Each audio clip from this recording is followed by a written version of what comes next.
Iran ও ভেনেজুয়েলার বিরুদ্ধে কঠোর পদক্ষেপ হিসেবে তেল ও জ্বালানি নির্বাহী ট্যাঙ্কার জব্দ করার অভিযান চালিয়ে আসছিল যুক্তরাষ্ট্রের ট্রাম্প প্রশাসন। এর ধারাবাহিকতায় তেল ট্যাঙ্কার জব্দও করা হয়। এই তেল বিক্রি করে মার্কিন সরকার লাভবান হওয়ার কথা থাকলে তা এখন গলার কাঁটায় পরিণত হয়েছে।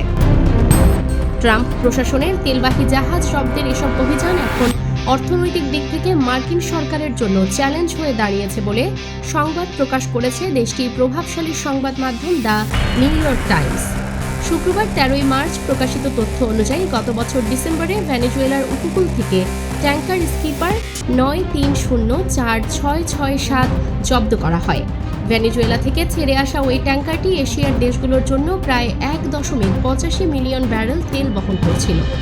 জাহাজটি রক্ষণাবেক্ষণ ও মেরামতের খরচ ইতিমধ্যেই প্রায় $47 বিলিয়ন ছাড়িয়েছে, যদিও এর বাজার মূল্য প্রায় $10 মিলিয়ন। আগামী মাসগুলোতে বিমা, ক্রু ও অন্যান্য খরচে আরও প্রায় $5 মিলিয়ন খরচ হতে পারে বলে ধারণা করা হচ্ছে। নিউজ ডেস্ক, দৈনিক অন্যধারা।